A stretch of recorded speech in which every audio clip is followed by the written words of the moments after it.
Le dernier quart d'heure de Smart Bourse, c'est le quart d'heure thématique. Le thème ce soir, c'est celui des marchés émergents avec quelques cas spécifiques que nous allons décrypter avec Michael Israël, cofondateur d'Iveo Capital Partners à mes côtés en plateau. Bonsoir Michael. Bonsoir Grégoire. Oui, le cas spécifique, et c'est pour ça notamment que vous êtes là ce soir, c'est celui de l'Argentine. Évidemment, grand pays d'Amérique latine, sujet toujours très intéressant, particulièrement peut-être en ce moment avec la nouvelle présidence de Javier Milei. Mais avant même cela, vous dites que l'Argentine est un cas d'école depuis des années de ce qu'on peut observer de la divergence entre un pays émergent et les entreprises de ce pays émergent, Michael. Oui, exactement. C'est vraiment, comme vous dites, le cas d'école. C'est-à-dire que si on regarde... pour commencer par ça, si on regarde notre fonds le plus ancien à 9 ans de track record, et c'est totalement contre-intuitif, mais le pays qui est le plus gros contributeur à la performance, c'est l'Argentine. Pourtant, sur la période, il y a eu, la dette souveraine argentine n'est que en distress depuis le début. Et pourtant, les entreprises argentines ont très très bien performé. Elles sont d'une résistance à toute épreuve, j'allais dire, quand on prend cet exemple. Et c'est d'autant plus parlant que finalement... c'est la différence entre la mark-to-market et le crédit, c'est-à-dire à l'arrivée. C'est-à-dire, il y a cette contamination permanente entre l'évolution, la volatilité du souverain et les prix dans les marchés des obligations. Ouais.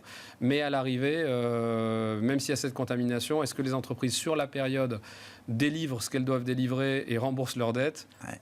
Oui. Donc pour quelqu'un qui est capable de porter tout au long de la vie, l'obligation d'une entreprise argentine bien choisie, bien sélectionnée. Voilà. Vous dites, dans le fonds, alors le nom du fonds, votre flagship, Iveo Fixed Income, vous dites c'est ce qui a apporté la meilleure performance. Oui, c'est ce qui a apporté la meilleure performance. Alors, il y a le portage, et puis après, il y a cette volatilité. Il faut savoir aussi en profiter. C'est ces moments où les spreads souverains décalent. C'est des moments où vraiment dans l'obligataire on peut vraiment avoir des très très belles opportunités. Comment vous regardez le moment Milei maintenant en Argentine? Donc ça fait à peine quelques mois qu'il est là, je crois, avec beaucoup d'annonces, de fracas, de prises de position qui ont fait de lui déjà un personnage médiatique au niveau mondial. Bref, comment vous regardez le cas d'investissement argentin du point de vue des entreprises et des corporates argentins spécifiquement aujourd'hui, Michael? Alors comme vous dites, on peut que le regarder de manière spectaculaire parce que c'est le spectacle. Tout est spectacle aujourd'hui. Voilà.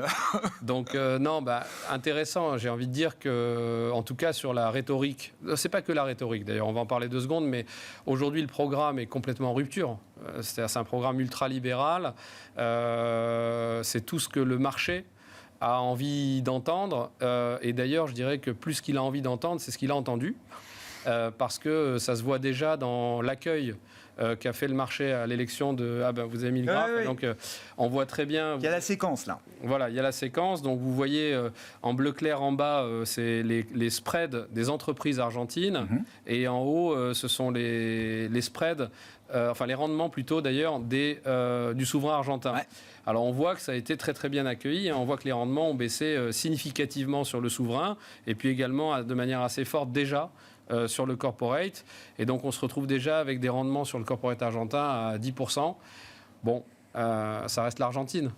Donc 10% sur du corpo argentin en absolu, mais en relatif aussi. Il faut se rappeler aujourd'hui qu'il y a du rendement un peu partout. Donc ça se voit que les marchés ont particulièrement bien accueilli l'arrivée de Milei. J'entends. Autrement dit, il va falloir délivrer maintenant. Et c'est là où il y a un gros point d'interrogation peut-être pour les marchés, pour les investisseurs. Alors, pour le marché, il n'est pas encore là le point d'interrogation. Ouais. Ce qui est certain, c'est que dans la séquence comme vous dites, pour délivrer tout ça, ça va être compliqué. Ceci dit, c'est un taureau. Donc, il a avancé. Donc, il essaye de faire passer un plan qu'on appelle l'omnibus, qui a déjà été retoqué au Congrès. Donc, on va dire qu'il n'a pas le soutien du Congrès parlementaire. Ouais. Donc c'est compliqué. Mais par ailleurs, il agit quand même. Donc il a déjà agi en partie par décret. Et puis surtout, il fait quelque chose d'autre qui est assez intéressant, c'est qu'il utilise pas mal l'inflation pour couper dans les dépenses. Donc je m'explique en 2 mots. Il a fait une grosse dévaluation de la devise en arrivant. Dévaluation de la devise entraîne généralement une poussée de l'inflation. Ouais. C'est ce qui se passe. On est déjà dans un pays d'hyperinflation. Hein, donc, et puis, si vous voulez, pour prendre un exemple, si vous dites demain, je vais augmenter les retraites, mais simplement de 100%, alors que l'inflation est à 200%, quelque part, vous coupez dans vos dépenses. Et donc, c'est ça qu'il a commencé à faire. Il y a déjà des résultats. C'est que sur un mois, mais sur un mois, il a présenté des comptes à l'équilibre avec des baisses très significatives des pensions de retraite, des salaires aux fonctionnaires, etc. Donc, il est en action. Il est populaire, c'est marrant, parce qu'il est populaire avec un programme d'austérité. Il veut en finir avec les subventions. Et la question, c'est que son actif principal, c'est sa popularité. C'est ça. Est-ce qu'il va la garder? Est-ce que ce capital va fondre vite ou est-ce qu'il va pouvoir en préserver une partie? Exactement, parce que 2024 sera une année quand même difficile économiquement et pour la population. Le court terme et puis le long terme. 2024 va être une année très politique. Il y a quasiment 60% du PIB mondial, je crois, qui est appelé aux urnes. Vous me dites, c'est 86 élections, avec notamment tous les gros émergents qui sont attendus, effectivement. Ça a commencé, bien sûr, mais ça va se poursuivre. On a le Mexique, on aura l'Inde, l'Indonésie a voté, je crois, c'est ça. On a eu l'Argentine, bien sûr, c'était en fin d'année dernière, etc., etc. L'Afrique du Sud. Qu'est-ce qu'on peut dire des marchés et de ces moments électoraux, avec là, en plus, une fréquence très importante en 2024. Alors pourquoi les élections c'est important? Et je dirais vraiment précisément pour le monde obligataire, parce que ça se voit un peu moins dans le monde de la gestion action. Mais sur le monde obligataire, même des entreprises, encore une fois je répète, il y a dans le prix que paye une entreprise, donc dans le rendement qu'elle doit payer, il y a le spread souverain. Et donc, il s'avère que l'expérience le montre, chaque fois qu'il y a des élections, et notamment dans les pays émergents, il y a une certaine volatilité. Elle peut être très positive, comme on vient de le voir sur l'Argentine. Ça a été très bien accueilli. On voit que c'est assez fort quand même, le mouvement. Et ça peut être aussi très négatif si les intentions de vote qui commencent à apparaître vont dans le sens inverse. On a eu l'exemple en 2022. Colombie, en Colombie, exactement, avec l'élection de Petro. Quand le marché a vu que c'était un populiste de gauche qui allait prendre le pouvoir, eh bien, le marché n'a pas apprécié. Et c'est le mouvement. On peut voir sur le graphique, là on voit le pic effectivement de volatilité et de rendement lors de l'élection colombienne en 2022. Voilà, c'est le mouvement inverse à ce qu'on a vu sur l'Argentine. Et là on voit un écartement des spreads. Et tout ça va contaminer systématiquement. Tiens voilà, c'est affiché ici. Donc on voit bien le pic au moment des élections présidentielles. Et puis vous voyez que ça reste un certain moment. Et on voit une différence importante avec ce qu'avait l'habitude de payer le corpo colombien par rapport à l'indice, et d'un coup, ça s'écarte. Donc les années d'élection, ce sont des années qui sont intéressantes pour les gérants obligataires. Et au cas particulier, évidemment plus dans les émergents, parce qu'il y a plus de volatilité sur les spreads souverains émergents que sur les spreads souverains des pays développés. Ça, c'est sûr. On va avoir des grands pays cette année, vous les avez cités, où on a l'habitude d'investir. Le Brésil, le Mexique, l'Inde.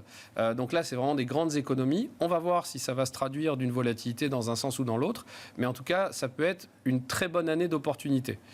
Quand vous dites « on va voir », ça veut dire qu'à ce stade, il est prématuré de faire des paris, même si j'aime pas le mot quand on fait de l'investissement, Mickaël, mais vous n'avez pas de perception dans un sens ou dans l'autre plus forte. Non, alors par construction, ces moments d'opportunité, justement, c'est l'imprévisible. C'est-à-dire quand on commence à voir à l'approche de l'élection, dans les intentions de vote, un scénario qui ne plaît pas forcément au marché, où on commence à pricer une incertitude sur le fait que le résultat ne va pas être aussi bon que celui qu'on espère. Aujourd'hui, il n'y a pas de pays où c'est en train d'aller dans cette direction-là, ou en tout cas de grands pays, je dirais, qui nous intéressent.